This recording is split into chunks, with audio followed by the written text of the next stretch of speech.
All right, so it's 7 o'clock. We'll get started. And our honor to have Eddie here. So namaste, pranam, and a warm welcome to all of you. I will start with the invocation prayer, Vande Gurunam. This is from the Ashtanga tradition to honor our guest and in that respect.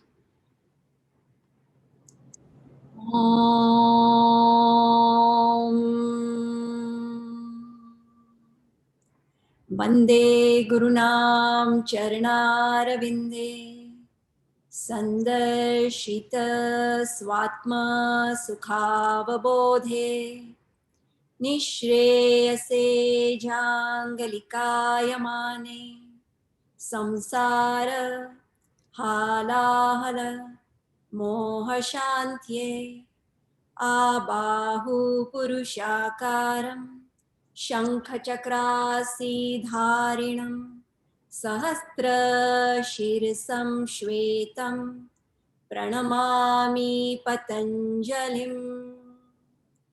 Om.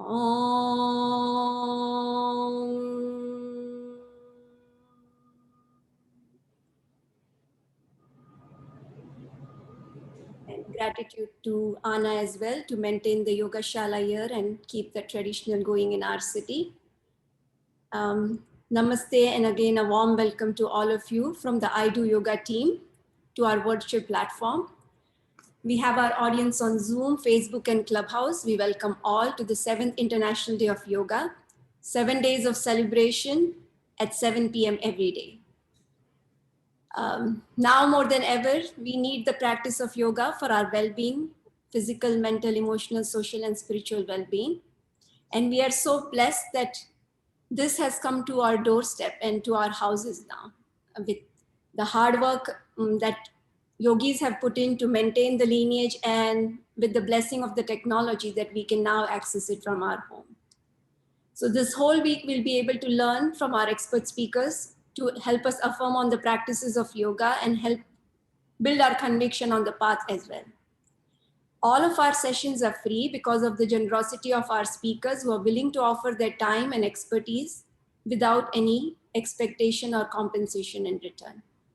We are so grateful to our sponsors. Their loving donations enable us to offer grants to the local non-profit yoga studios and yoga organizations to bring free yoga classes throughout the year in the underserved schools and communities.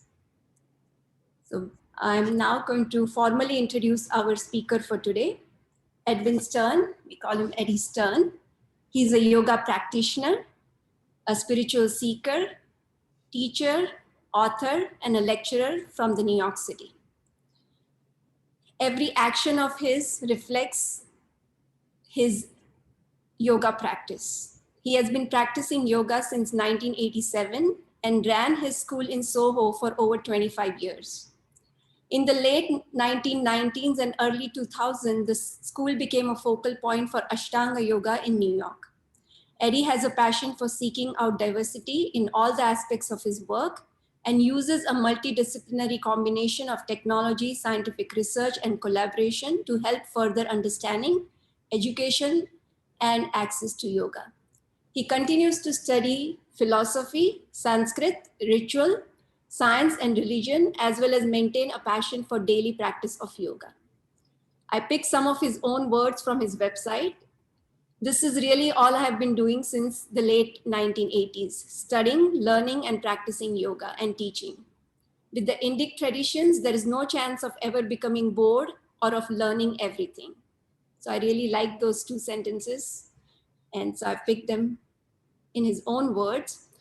Eddie's story growing up in New York in 1970s and Jewish family is very, very inspiring. And I will ask him to begin his talk with that. But he has traveled to India, Mysore several times at a very young age. And I'm sure there is a lot of Ashtangis here that have joined today. They would be excited to see him. And he has done a tremendous amount of selfless work, teaching and bringing yoga to the inner city schools in New York, and as well as to the lot of healthcare practitioners. We use his breathing app all the time, and his book, The One Simple Thing, is one of our favorites and cannot read it enough number of times.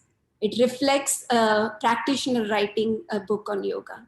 So what a gift Eddie has been to the community, and selfless service, just hats off. And we are really pleased and honored to have him here and share 1 hour of his valuable time enlightening us. So if you want to know more about him, you can check out his website, eddiestern.com. And we will now begin. I request you all to keep your audios on mute. And if you have any questions, you can put it in the chat box. At the end, we will have Q&A. So thank you. And Eddie, all over to you.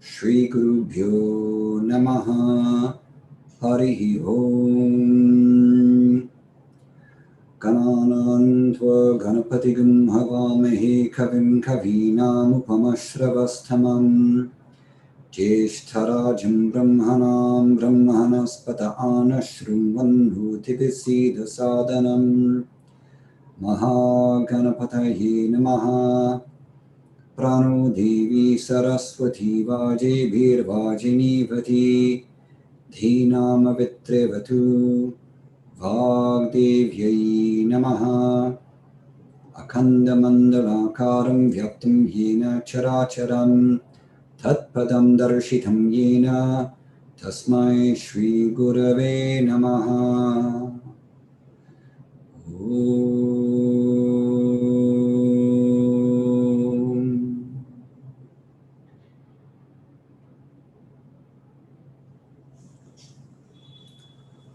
Okay, good evening, everyone. And Hetal, thank you very much for that very kind and generous introduction. And, really all I actually want to do is hang out with doctors, so and talk about yoga, and that's about it. So it's a pleasure to be here. I'm in good company, and I see a bunch of my friends from Texas here, including you and Devraj and Leela and Paulina and Anna. So it's nice to see everybody. The topic of the talk that Hetal asked me to speak about was something about one simple thing, which was the name of the last book I wrote. And I suggested also that maybe I talk a little bit about the healing response of yoga. And since you asked me to say a little bit about my background, I will. I'm not a big fan of biographies because everybody has one. And, our biographies don't make us the people who we are. It's actually whatever karma we brought into this life made us into the story that we were living out. So I don't ascribe too much to it. But that being said, for the bundle of karma that I am in this particular body this time around, I was born in New York City in the 1960s. I was the fourth generation born on Manhattan Island. So we've been here for a long time, since the 1800s we came to Manhattan. My family is a Jewish family. On my father's side, we trace ourselves back to a teacher who was similar in the Jewish tradition to Adi Shankaracharya. So there are two main branches of Judaism. One is back to the Baal Shem Tov, and the other is the Gaon Vilna. The Baal Shem Tov is very much a Chaitanya Mahaprabhu type being, though he's not considered to be an incarnation of Krishna and Radha, or Radha and Krishna. But the Baal Shem Tov expressed his religion and spirituality through song and through dance and celebration, as well as textual study. So very much a ecstatic, devotional, bringing everyone in the streets in singing God's praises type of a movement. But my family tradition was not from that. They were from the Gaon Vilna, who was a very strict studying the text, liked to debate and argue things, and it was very, very strict in all of the ritualism and also all of the observances and everything like that. So a very philosophical mode of religious engagement. And I definitely see that in my nature as well. Although I worship Ganesha and we ran a temple, my mind leans towards the academic. And I definitely overcomplicate things, as you'll hear as I keep on talking. Some of my Swami friends have said to me, you'll never be mainstream, Eddie. You're way too complicated. So, but there's something to be said for that. So here I am, complicated. The title of the book, One Simple Thing, was, okay, so that's a little about my background. Somehow I got lucky enough to find yoga. When I was 18, I was on a spiritual quest. I didn't know that I was on a spiritual quest because I hadn't grown up, even though I had a religious background in my family.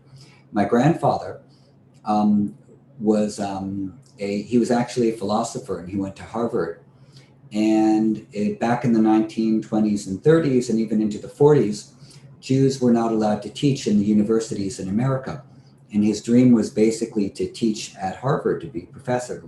Because he couldn't do that, he sort of renounced Judaism. He moved to New York City because on my mother's side, she's the first generation born here. My father's side, we'd been here for a while. So he moved to New York, got married 4 times. My mother, which Jewish people did not do back then, my mother was the product of his 3rd marriage. And because he was such an assimilated Jew, and because of the Holocaust and everything and how Jews were persecuted in this country, he sent my mother to a Catholic school. And so she went to church and she learned the hymns, and I grew up celebrating Christmas and Easter.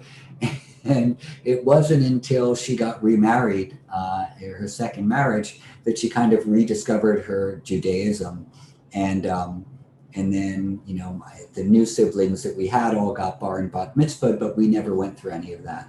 So my sisters and I were a little bit of, and there were a lot of kids like us, a little bit of a lost generation of spirituality, that we weren't brought up with a religion, and so we didn't have things like initiation, and children need initiation to move from one stage to another, to move from childhood to now you're an adult, and here are the things that you need to do.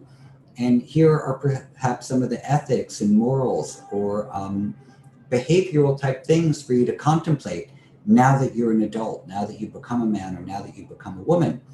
And we have a whole generation of people in America who didn't have any initiation, and they had no spiritual guidance unless they came from very traditional religious backgrounds. But if you look at a lot of the Eastern Seaboard, particularly say the New York area and the California area, there were a lot of lost children. And so this led to a couple things. On the one hand, it led to a tremendous amount of creativity, because the lack of spiritual or religious guidance led people to need to express themselves one way or another. And that led to art and music and the discovery of yoga and Buddhism and things like that. But then there were also those who grew up in extremely strict religious upbringing, and that was not answering the spiritual quest and the thirst that they had for knowing divinity, or for knowing God, or for knowing themselves. And that also led to an interest in yoga and meditation and all the associated things. So I came at the tail end of those generations. The 1960s and 70s was really, with Ram Dass and Alan Watts, that all was in a big upswing during especially the 70s. So the 1980s, when I came into the picture with that stuff, I was sort of like the wave had already crested. But it was before yoga became a commodity like it is now. So it was a little bit like, you didn't catch the big wave, but you were body surfing. And so that's when I was learning yoga. And I jumped into it so deeply because I knew, it was answering this desire I had to know something deeper, like who was I? What was I doing here? What was the purpose of my existence? And yoga filled in that blank. So one of the things, and this is what I'll primarily talk about tonight, is that the first time I did an actual yoga class when I was 15, this was before 1987, it was Shivananda Yoga, and we did all the postures, and somehow I knew when I was at a summer camp, and they said they were going to teach, one of the options was yoga, and I thought, oh, I'd already heard that word somewhere before. I didn't know where, but I had heard the word yoga before. I think that's like that for a lot of people. The first time they hear yoga as Westerners, it's like they already know what it is somehow. And Lord Krishna says in Bhagavad Gita that you only come to yoga in this life if you've done it in a previous life. Purvabhyasena teneva hriyate hyavisopi saha. So automatically we know what it is because we've done it before somehow. And so then you're drawn to it again. We did all the asanas. I remember some of the types of things we did, but particularly I remember when we did Shavasana at the end, I would go into absolute void. And there was nothing. There was no eddy. There was no anything. There was no suffering. There was no trauma. There was just absolute nothingness. And I really liked that space. I liked that zone because I felt that any identity issues disappeared. But I was afraid to do the yoga when I went back home after the summer camp because I thought, well, the teacher must know the special trick to bring me out from the void.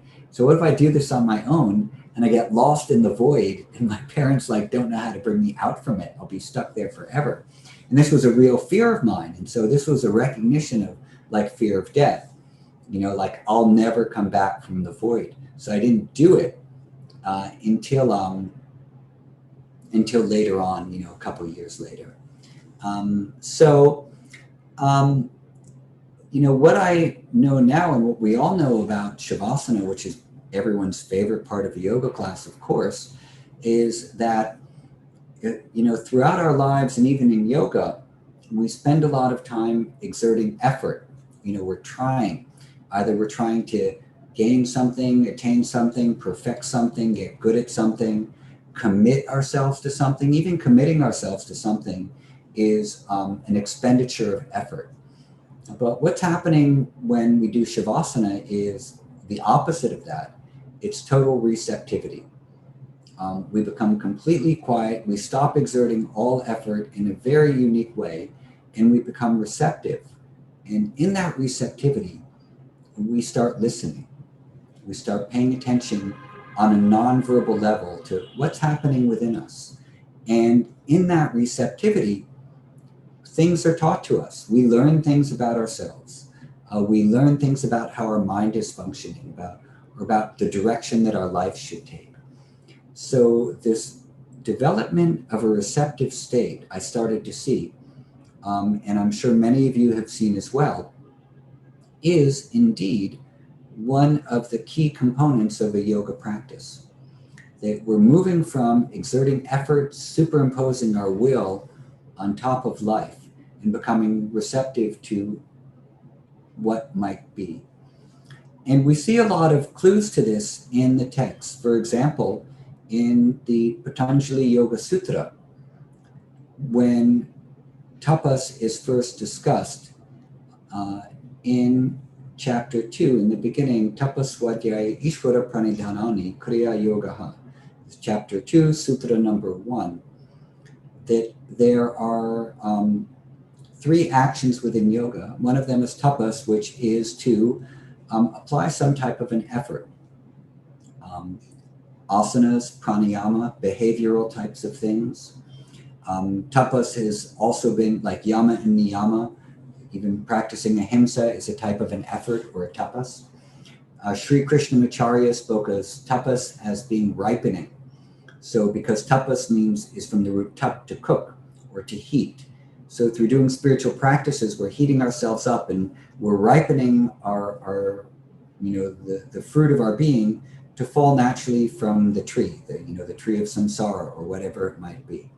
So that this practice of doing things that heat us up are actually ripening us so that we become receptive or open to spiritual knowledge.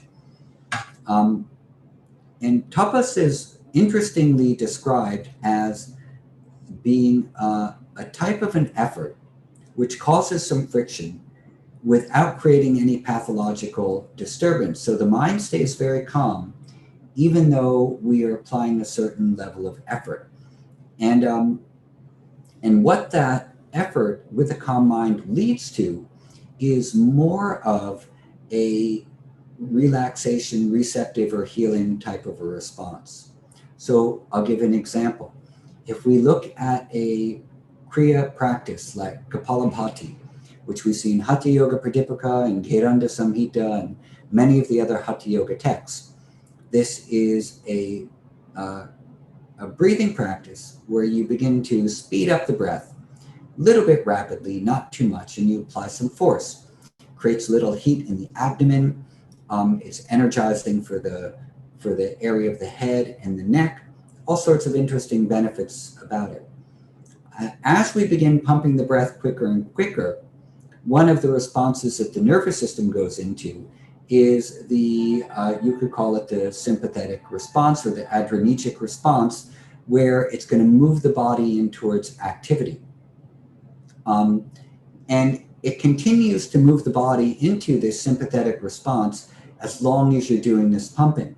But when you finish the pumpings, then the response that occurs is this relaxing parasympathetic response that comes automatically after it. So there's research has been done on this by Shirley Callis and by other people, and it's quite interesting and very compelling that you purposefully use some effort in a directed way in order to push a parasympathetic response, that we use a little bit of effort not to create tremendous amount of energy so we can become superhuman, become superheroes and conquer the world and impose our will on everyone and make tons of money and get super famous and have everyone bow to us and be able to part the rivers and whatever it might be. Like, that's not why we're developing the energy. It's not for perfection, but for that type of a way, but we're doing this exerted effort because the rebound effect of that is receptivity, is quiet, is the parasympathetic healing response. So we find many, many examples of this in all of the yoga practices about how effort is leading towards a different type of a state than the effort itself. And so this for me is very fascinating. And also, obviously, it's working. And it's working because we see millions and millions and millions of people practicing yoga all around the world.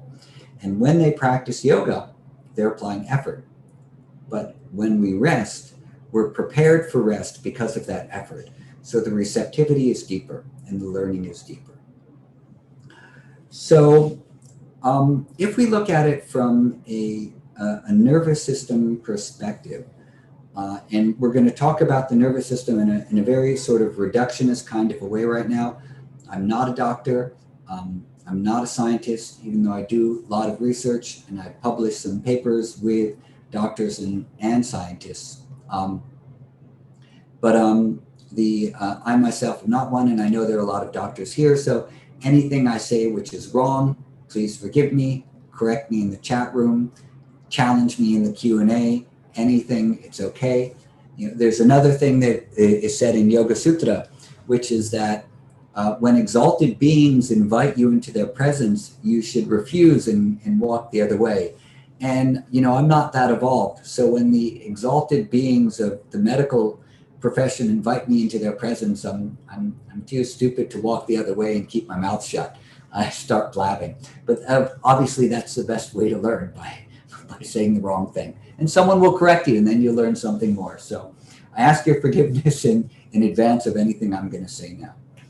So the world has just experienced a tremendously horrible pandemic. I lost several very close friends, a business partner, and other friends to COVID-19. I've had many friends who have gotten sick from it, some quite severely. I've also been working with individually a lot of people suffering from long COVID and working with different breathing practices and different simple yoga practices as well. So I've seen a lot of the effects of this terrible disease. And one of the things that occurred, I'm just going to quickly close my window because I think it's making too much noise. Hold on. Sorry. So one of the things that occurred in the pandemic, especially when the first lockdown started, was that people went into a panic mode. We saw all the reports, especially in America, of people rushing out to buy up all the toilet paper there was in the stores, like we were going to run out of it or something. And the thing that was driving people to do that on any level was obviously a fear response. Fear of the unknown, fear of lack, fear of suffering, etc. So from a nervous system level, what happens is our nervous system perceives through the sense organs threat and danger. And we've evolved over many, many millions of years to survive by perceiving threat. Even single-celled organisms are going to move away from danger and move towards safety and nourishment. This is something that just happens down to a unicellular organism. Moves away from danger, moves towards nourishment. We are a multicellular environment, and all of the cells that we have within our body, going back for many, many millions of years, that have developed specialized ways into nervous systems and things like that, et cetera, have all developed to move away from danger and to be able to perceive danger and to move towards nourishment.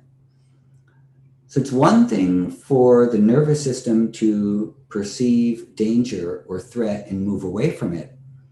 And then it's another thing for the nervous system to perceive danger.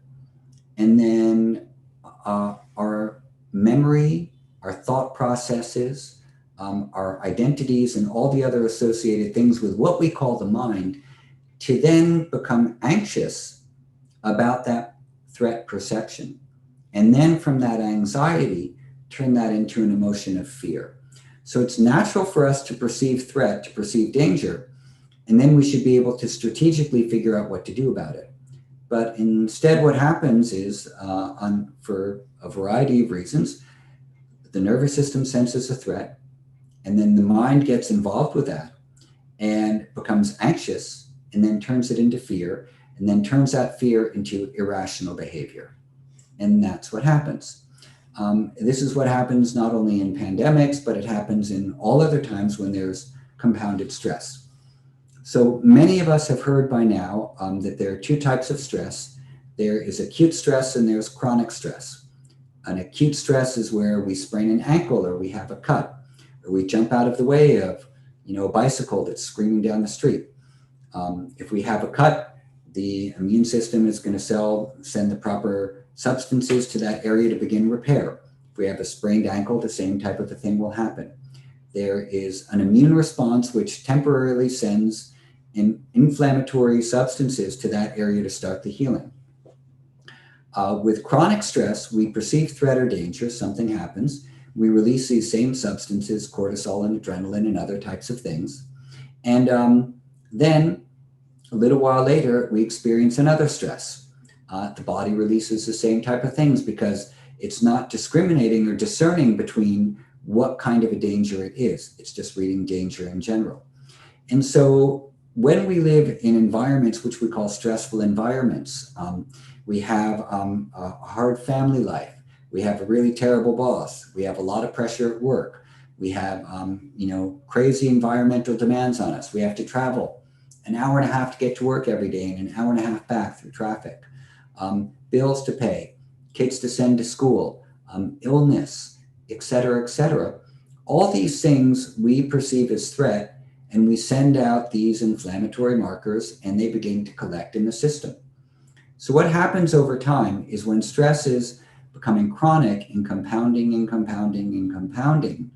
we have all this stuff floating around in the bloodstream and attaching to receptors in the brain that are not helpful, that we don't really want to have there. So cortisol, for example, which is one of the substances that helps us to perceive danger and threat, we have a tremendous amount of receptors in the prefrontal cortex, which is the area of the brain where we do strategic planning, long-range planning, We can engage in pro-social interaction. We can express compassion and empathy. All of these types of things are being processed through the prefrontal cortex. But when we have chronic stress and we're releasing a lot of cortisol, the cortisol needs to go somewhere because it's not getting out from the body quick enough. One of the areas that it goes to are these receptors in the prefrontal cortex, and our ability to strategically plan gets temporarily impaired. So if you've ever been stressed out in your life, and when you were stressed out, you felt that you couldn't focus, you had a hard time with task completion, you had a hard time expressing compassion or empathy for other people or for yourselves, and you couldn't really plan well to figure out how to get out of the situation you were in, and you started behaving in maybe slightly irrational ways, losing your temper over small things, or found that you started eating only comfort foods like a lot of flour and sugar and processed foods and things like that, then the reason for that is because the area of your brain where you could task complete, strategically plan, express compassion and empathy was temporarily impaired. And that's all there was to it. And so the world is already in this state. The world is already beset by chronic stress. And when that's happening, we go into sympathetic overdrive. The sympathetic nervous system, which is responsible for helping to release these substances, gets turned on, and the switch doesn't get turned off. And then things just slowly start to go out of control. You burn out, or you do something stupid, or whatever. When the pandemic started, the whole world that was already in a sympathetic overdrive went into a double sympathetic overdrive, and we saw a tremendous amount of irrational behavior, and it was all fear-based. And much of the conversation at that point became very focused on dealing with stress, on the cytokine storms that were coming with COVID, and with dealing with anxiety and dealing with lockdowns and things like that. So the opposite side of the stress response, however, is the relaxation response. And one of the things that becomes tricky is, for example, if you're, say you're a yoga teacher, which probably a bunch of you are, I'm one also, and sometimes people come up to you and say, hey, how can I keep my mind calm, or what can I do if I'm getting into a fight with my husband or wife or boyfriend or girlfriend or partner or my boss or whatever. And I just totally lose my temper. Like, what can I do in those moments to control my temper? And the answer to that is almost nothing. If you don't have the tools in your back pocket already to deal with an inflamed nervous system and an inflamed mind when it comes around, if you don't have that practice in you already, it's very difficult to do anything about it in that moment. So there are no quick fixes for it. And this is one of the things why do we practice yoga all the time? Or meaning like every day or close to it. Why do we practice breathing practices, pranayama, meditation with regularity? So that number one, it changes the underlying character trait of our mind. And number two, it's there for us when we need it. Because when we need it is when we need it. It's fine to be all relaxed and calm for half an hour in the morning when I'm by myself. But, that's almost of no use if I'm not going to be calm when everyone else around me is freaking out and I start freaking out as well. So we're training ourselves to be more consistently in this relaxation response, in the receptivity mode. We're not so worried about what to do when we get into the stress response. Really what our focus is how am I going to make this relaxation response, the healing response, more the underlying character trait of my being. And this is primarily what yoga is doing. So if we look at activities associated with the sympathetic nervous system as being part of the stress response, and now stress is not bad, stress is neutral. Hans Selye, who many of you are probably familiar with, he was a Hungarian-Canadian endocrinologist. he coined the term stress, and he said that stress is a neutral force. He borrowed it from physics. When there's too much of it, it's distress. And when it's a good stress, it's called eustress. And that eustress is going to help us grow. And part of the tricks of yoga practices, especially tapas, is taking a distress, something which is challenging, and reframing it and turning it into a eustress, turning it into a positive stress that's going to help us grow. Putting yourself in a difficult yoga position and staying there for maybe a little bit longer than you think you can with a calm mind is turning a distress into a eustress, something that will help you grow. Breath retentions in pranayama, or sitting for meditation for 5 minutes a day when after 1 minute you're ready to explode and you want to go running off and eat a pint of ice cream. Just staying for that 5 minutes on your meditation cushion when you don't think you can manage to, but then you do, is going to turn a distress, which is simply a misperception, into a eustress. So the sympathetic nervous system is mediating this stress response. And the parasympathetic nervous system, which 80% of the parasympathetic nervous system is something called the vagus nerve or the vagal nerve complex, is going to be mediating its complementary aspect, which is relaxation and healing. So if sympathetic is moving us towards activity in many different ways, parasympathetic is moving us towards restoration, repair, digestion, and healing in many different ways. So cellular repair is going to be under the jurisdiction of the parasympathetic nervous system. Digestion, sleep, and the healing that occurs from cellular repair and sleep and from being calm, all under this jurisdiction of parasympathetic and of vagus nerve. So, how does yoga directly relate to this? Well, Dr. Stephen Porges, who proposed something called the polyvagal theory, has identified in many of the different world's religions and spiritual practices things that are directly accessing the vagus nerve.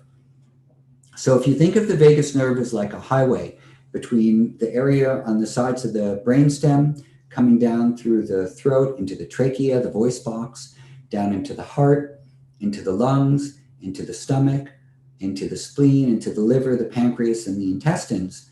And it's sending information from all these visceral organs back up to the brain and from the brain back down to the body. It's a bidirectional communication flow. As well, we have vagal nerve nuclei attaching towards the corners of the mouth, the corners of the eyes, and the ears.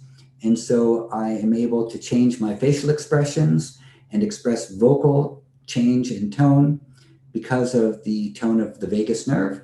And you can hear me and read my facial expressions because of the tone of your vagus nerve. So, and this is what we call co-regulation. We co-regulate each other through our vagus nerves. If my vagal tone is poor, I won't read your facial expressions well, and I won't read your tone of voice well. I'm going to misperceive what I see and what I hear. It's one of the reasons why emails are so dangerous and why text messaging is so dangerous. We misread tone all the time when we don't have facial cues, when we don't have vocal cues. Even a delayed response to a text. If I text my wife and I don't hear back from her, in whatever I consider to be a reasonable time period, 45 seconds, say, when is she mad at me? What's going on? So even those tiny little delays in response, we misread. But if my vagus nerve is toned, I can not only read your facial expressions well, I can express well. And so this is how we co-regulate each other. So Stephen Porges identified 4 different things. Number 1, posture. Number 2, breathing. Number 3, vocalization. Number 4, behavior. So he noticed that, for example, in Buddhism, they do a lot of prostrations. In Judaism, there's davening, rocking back and forth when you pray. In Islam, there's turning the head and there's bowing. In Hinduism, there are prostrations. The Sufis, they spin, they whirl. And all of these different religious traditions as well have chanting or vocalizations that go along with the prayers. When you are doing chanting and vocalization, anytime you sing, you're extending your exhalation, so there's breathing. And then there are behavioral precepts as well. In yoga, of course, we have the yamas of ahimsa, satya, asteya, brahmacharya, and aparigraha, of kindness and non-harm, truthfulness and non-stealing, and sexual responsibility and non-greediness. So these are all behavioral modes. They are also modes of consciousness as well. That when we're operating at these higher levels of consciousness, we naturally and spontaneously are going to display these behavioral characteristics. So, and this is true across the board of all different religious traditions. So when the last 5 minutes I have, I'll just talk briefly that when we pay attention to posture, like posture, for example, in meditation, where you sit up straight and you line the head and the neck and the trunk in one straight line and rest the hands. This immediately sends messages to the baroreceptors wrapped around the carotid arteries in the neck that are very close to the vagus nerve and help to balance and moderate blood pressure. Through breathing, inhaling and exhaling, even moving the belly in and out or moving the ribs, we're sending messages of rhythmicity and safety and evenness through the vagus nerves that attach to the intestines and diaphragm up to the brain. And so the brain feels I'm in a safe space. Everything is steady and even. And through chanting, singing, or humming, we are stimulating the vagal nerves in the throat and coming up into the palate. The same messages, they're uniform messages that create coherent firing in the synapses of the brain. So the different activities we have, like speech, math, poetry, dance, walking, singing, locomotion, driving a car, complicated tasks, are all going to be occurring through different areas of the brain that are a little bit more localized, even though the brain's in constant communication with all other parts. But the way that blood flow will be directed is more localized. But with singing, especially when we become enraptured by a melody, then the whole brain goes into cohesive firing in many different parts at the same time. There's a lot has been done within music therapy about this as well. And then last is behavior, that anxiety and anger interrupt vagal tone and disrupt heart rate variability, which is one of the ways that vagal tone is measured. And kindness, appreciation, love, and awe have been shown to improve heart rate variability and vagal tone. So Barbara Fredrickson and Bethany Cook and others have done a lot of research on the upward spiral of emotion on heart rate variability in measuring the tone of the vagus nerve. So to sum up, what do we have? We have posture, asanas. This is what we're doing in yoga. Breathing, this is pranayama that we're also doing. Vocalization, this is swadhyaya that you find in Yoga Sutra. Swadhyaya is repetition of Om or other mantras related to your Ishtadevata. And then behavior, this is the yama and niyama. So the first four limbs of Ashtanga Yoga, yama, niyama, asana, and pranayama, are all practices that directly target the tone of the vagus nerve. And as they increase the tone of the vagus nerve, increase the health of and operation of parasympathetic nervous system, which is continually moving us into the healing response and the receptivity response of the nervous system so that we are prepared for the deeper practices of yoga, such as meditation, the different levels of samadhi, the vibhutis, and discernment between what changes and what doesn't change, Purusha and Prakriti, so that we can move towards eventual liberation. So this tone, the physiological state is a very key component of yoga. We prepare our physiology because our physiology is an expression of consciousness. And to change our inner consciousness, we also need to change the vehicle for the consciousness, which is the body. And to turn ourselves from a stress response to a healing response, receptivity response, the mediation of the vagal nerve complex plays an important part of this. And the first 4 limbs of Ashtanga Yoga are the things that are going to move us in that direction. Om Tat Sat.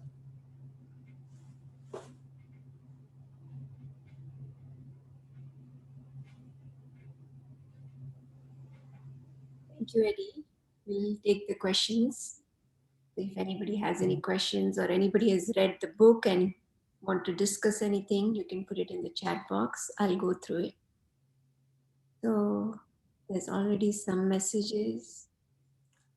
Okay, so the names of the researchers are Barbara Fredrickson and Bethany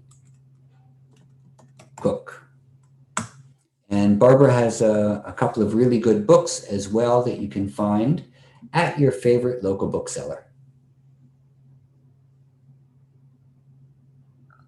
Jennifer said that, can I read the questions or do you want to do them, Hetal? Do you want to pick? Please go ahead, Eddie. You can do that.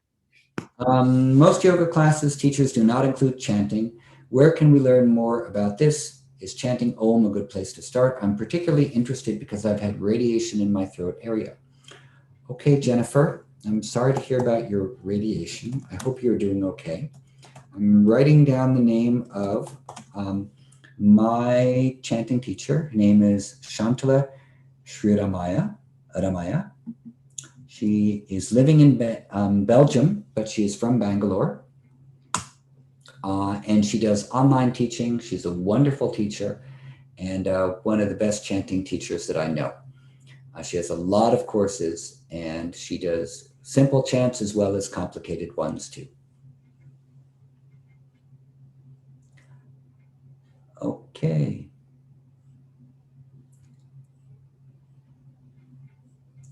It looks like that's all the questions.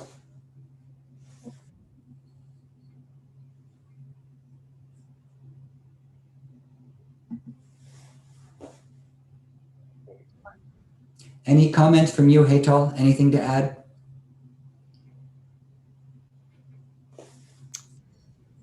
Go ahead.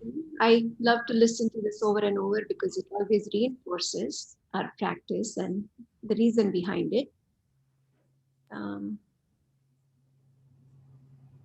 Are there ways to instigate neuroplastic healing after the yoga practice? Okay, so Deepa, I have worked with people with traumatic brain injuries before.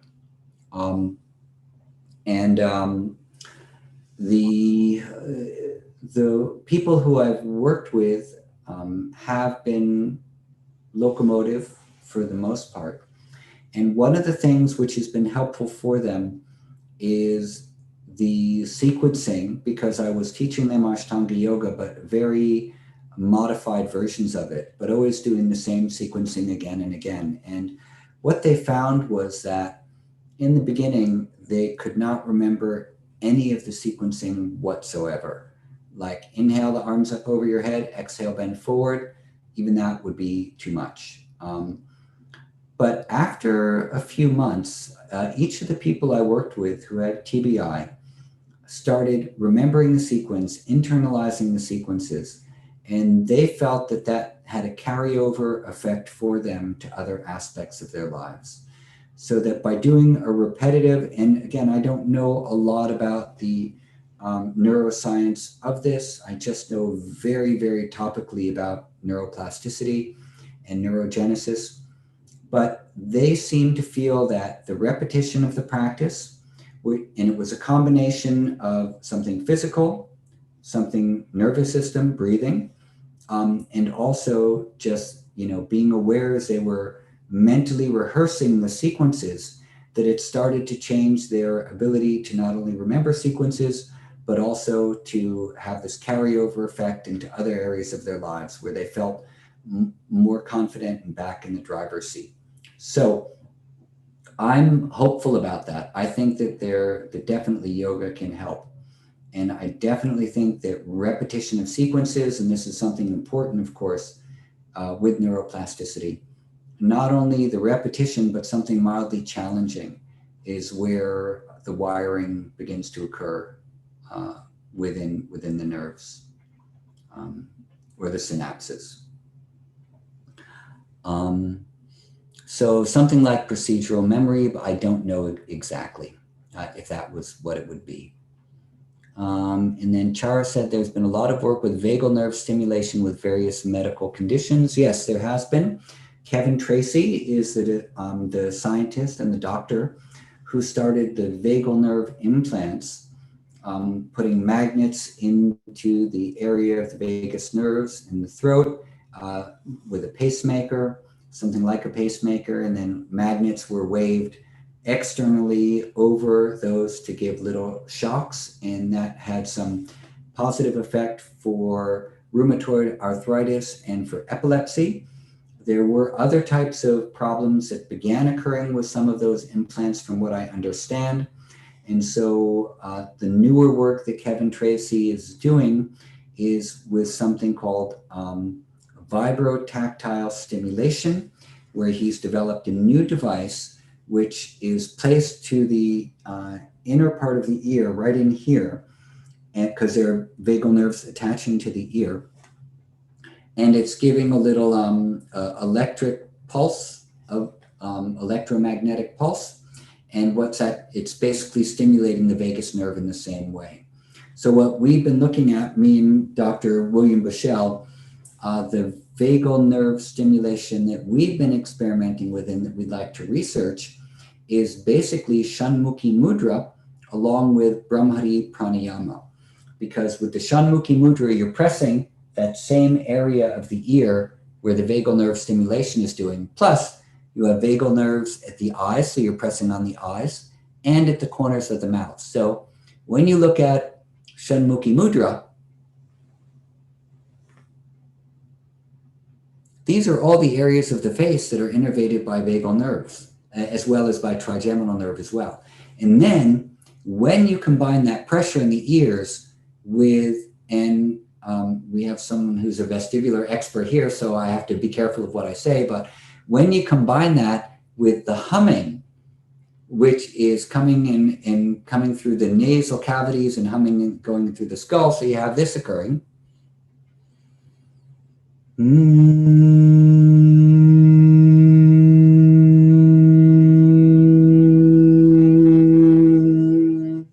What we're basically proposing is this is a type of vibrotactile stimulation.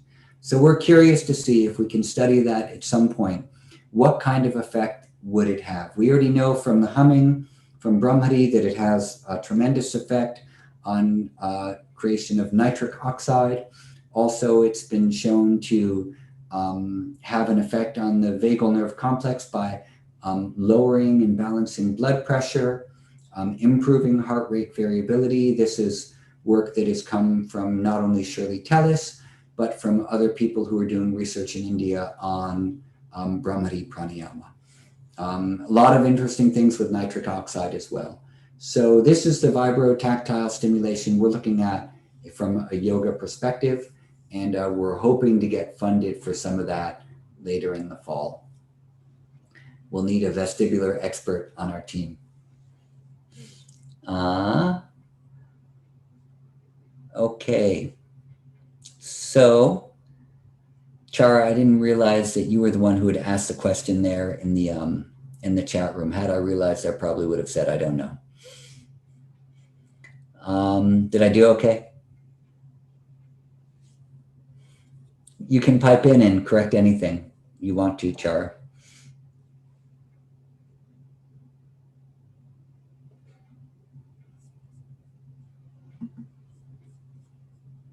So Eddie, there's a lot of Ashtangis and newer Ashtangis from the Indian community that have joined last 1 year. Okay, great. And a lot of youth and young kids. So any wisdom to share why you should practice and why is yoga so good? Why is yoga so good? I mean, think yoga is so good because it works. Yeah, yoga is good on many levels. It's I think that if you're pulled to do yoga, then that then there's a reason for that, and you should just keep doing it. And once you start doing it, then don't stop. And see what happens over time. Especially if you're young and you start, that's great, because there's so many people who you hear them say, "Oh, I wished I'd started this, 20 years ago, or I wish I'd started when I was 15 or whatever." So I say to young people, definitely, if you start now, just keep it up and don't stop. And after 3 months, you see some effects, but after 3 years, you see a lot of effects, and after 10 years, you're a new person. And one of the things that is happening is that, we perceive ourselves and we perceive the world. And this is for any of the young people who haven't left the chat already. But we perceive the world through our sense organs, and our sense organs are bringing in information and sending them to the nervous system, which is sending it to the brain, in a little bit more of a complicated mechanism than that. But that's basically what's happening. And as information comes in, we're constructing what we think reality is based on our entire lives, like where we grew up and the kind of food we ate and the education we had and what we've been trained to see. And so we don't see reality, we see a constructed reality. And it's a constructed reality through our sense organs. And what yoga is helping us to do is to gradually realize that what we're seeing is a constructed reality. It's illusory. And what that means is it's a misperception. And as we, look around and see how we misperceive things, even our own bodies, then we go, okay, I want to clean up this misperception, and I want to see, what is real, what is true. And for that, we have to begin to move our awareness inward. And so yoga is the thing which moves our awareness inward and starts to reduce the level of misperceptions that we have about ourselves, about the world, remove the misperception, or at least lighten the misperception that what I see is a lasting reality, because it's not. It's only the way that I can perceive it. We've all probably heard a lot of the examples that the way, as human beings, we perceive the world is different than the way a cat does, or a dog, or a snake, or a bat, or a butterfly, or a worm, or a leaf. Yet these are all conscious beings. The way they're going to perceive is based on how their sense organs work. So a bat is going to basically see through infrared, and a snake is going to read heat signatures. And that's not how we see. We see a limited amount of colors. Other beings, like butterflies and the mantis shrimp, have, instead of 3 cones for perceiving colors in the eyes, have thousands of them. We can't even imagine the spectrum of color that they see. So their reality is much more vast visually than ours is. Yet we take this to be real, this computer and the microphone and my body and the color blue. But all it is a learned perception. And we get caught in them. It's what Deepak Chopra calls the superstition of the senses, and Maharishi Mahesh Yogi called the superstition of the senses. And so this is like a first level of attention where we get caught in the idea that what I see is real. And then a second level of attention is what happens in yoga, where I go, okay, what's going on here? And I flip the switch and I move the awareness inward. And pranayama in particularly is the fulcrum by which that awareness swings to say, okay, now my awareness is in awareness. It's not in being lost in objects. So this is really what yoga does. And so if you want to live a clear life with a calm mind and balanced, harmonious relationships with people, that's what yoga does. Standing on our head, fine. That might be helpful, it might not be helpful. But if we understand the mechanism that yoga is about, then all of the practices become useful. But if we don't understand the mechanism, which is one of the problems with the consumerist yogas in America, the mechanism is not understood, then all of the postures, and it just becomes posturing is what it is, and it doesn't lead to insight.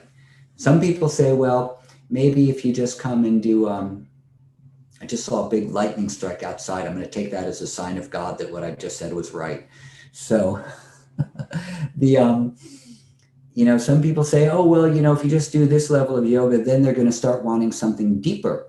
But you know what? That doesn't really happen all that much. Usually you get on that level and that's all you do, and that's where you stop. So I don't think that that's a very good argument for any yoga being okay, because then automatically you want something deeper. Doesn't necessarily work that way. So anyway, why should we practice yoga? You should practice yoga because you want to. That's it.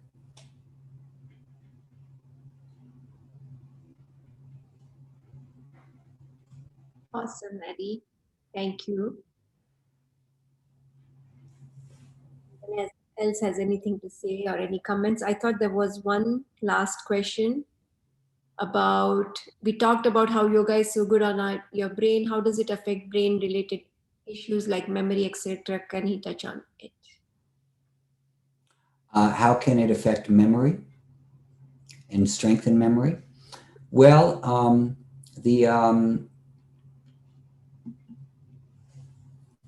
there has been some research done on yoga and memory and recall. Specifically, cognitive skills are said to improve through right nostril breathing. But also it's shown that excessive right nostril breathing can lead to, and now everyone's starting to breathe through the right nostril. But if you have hypertension, then a lot of right nostril breathing is not recommended. So it has to be done in sort of a balanced way. So left nostril breathing has been shown, this was with David Shanahoff Khalsa, to improve spatial awareness, right nostril breathing to improve cognitive skills. So there's something happening between breath and brain information flows.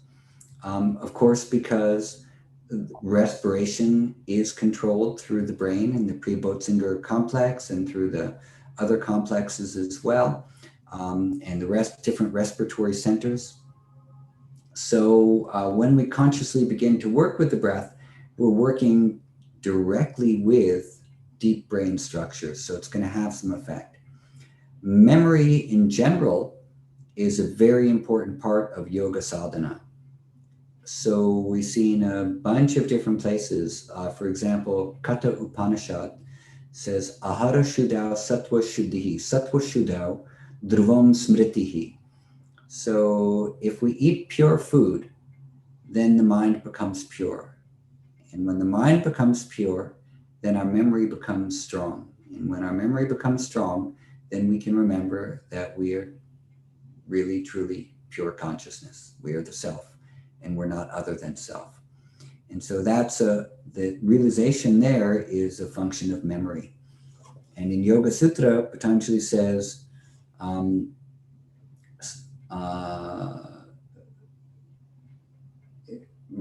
Sutra number 20, chapter 1, no, Sutra 17, that Shraddha, Virya, Smriti, Samadhi, Prajna, Purvaka, Iteresham. Shraddha, Virya, Smriti, Samadhi, Prajna, Purvakam, Iteresham. So conviction leads to vitality, and vitality leads to a strengthening of memory. And when the memory is strong, then we can enter into deep states of concentration of samadhi. And then the samadhi leads to wisdom or insight into the true nature of beingness. And so memory in this case is twofold. Number one, when we do something that we know is good for us, like yoga, it gives us some energy. We want to remember that actively. Oh, yoga is good. I have to remember to do it. Because some days I'm going to get up and I'm going to be tired. I'm not going to want to do it. Or maybe a week will go by and I haven't practiced. And then maybe I should go do kickboxing instead or something. That hasn't happened to me, but I still have hopes that it will. And so what we have to remember is that when that doubt comes into our mind, any doubt about practicing, we have to say, I have to remember this shraddha, this conviction, this faith I had in practice that it's good for me. And so I'll keep doing it.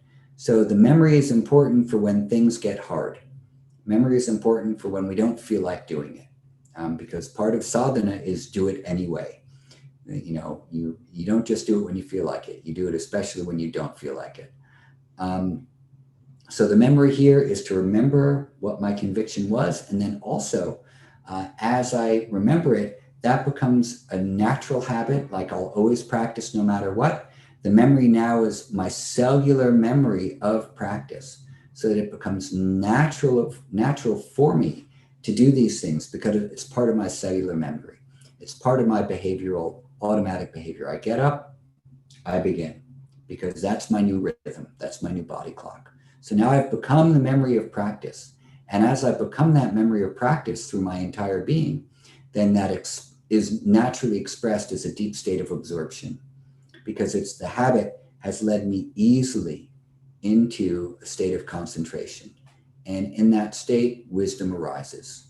The Ritambara Tatra Prajna, the cosmic order naturally expresses itself through us. And we use memory actively first to make sure we keep doing it, to remember what's good. And then memory becomes us and we transform into that thing, like a caterpillar into a butterfly. And then we are that thing. And then we're an expression of yoga. Okay, we will conclude here. Thank you so much. We'll make the announcements for tomorrow, but before that, I will do the concluding chant.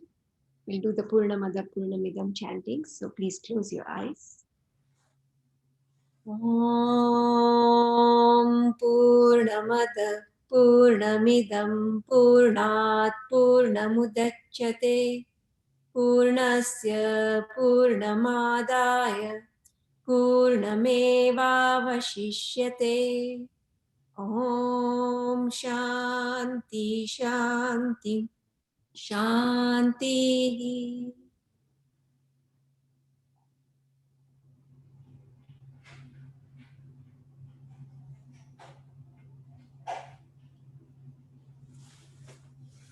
Thank you, Devanagari. And we will now conclude. Shubharatri, good night. But I will give it to Sherry to announce the Riverwalk class and then Maggie to announce tomorrow's.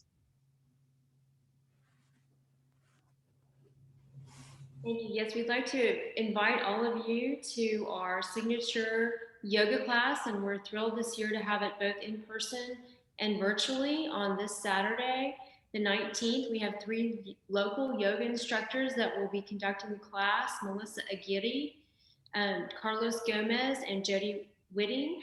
Will be there at 7 p.m. along our historic Riverwalk banks, as well as we'll have our dignitaries and the throwing of colors at the end. So we hope that you will join us. Thank you. And now Kristen McKinney-Baggett will tell you a little bit about our nonprofit that we're sponsoring, Yoga Day. Thank you so much, Sherry. So yes, let me see if I can share my screen here. I'm the executive director of Yoga Day nonprofit here in San Antonio. We work with schools and many other organizations as well, actually. And this year, thanks to the grant from last year, we were able, let me see if I can show this picture. We were able to provide free classes to, there we go.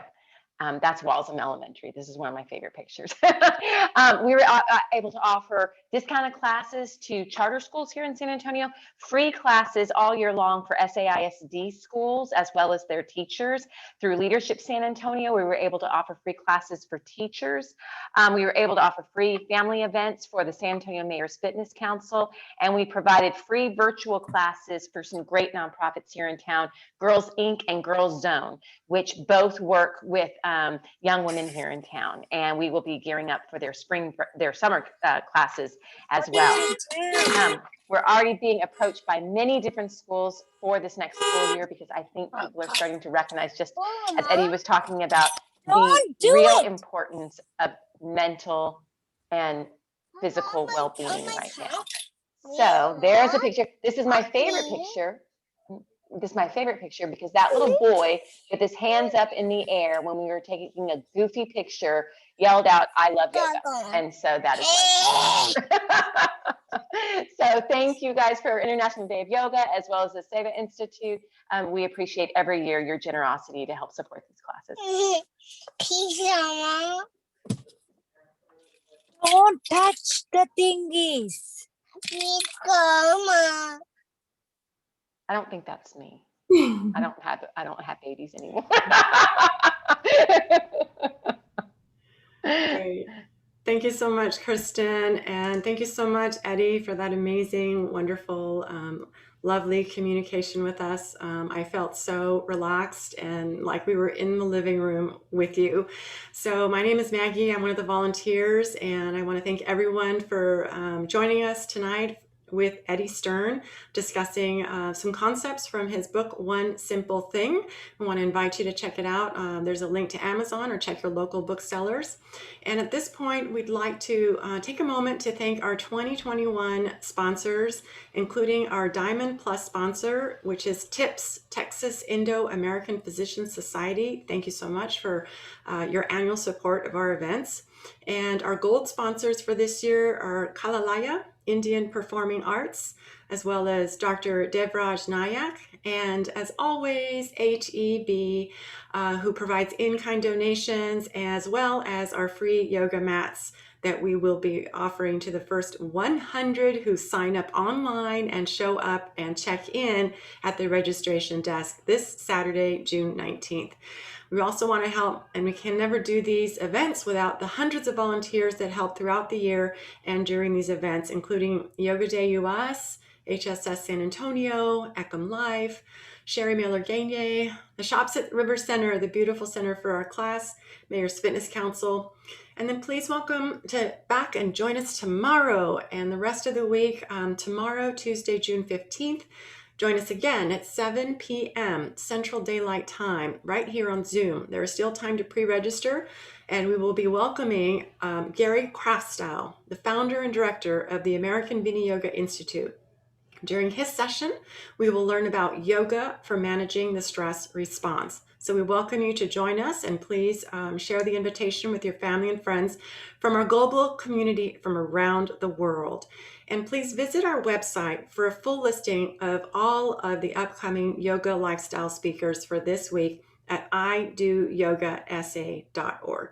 And with that, I will turn it back over to Hetal, and I want to thank our visitors on Clubhouse as well as on Facebook. And we will be posting a video of this on our website shortly. And Hetal, back to you. Thank you. Thank you, and namaste everyone, and hope to see you all for tomorrow's class and live at the River Center on Saturday. So, dhanyawad and namaste. Hetal Ji, are there going to be access to recorded classes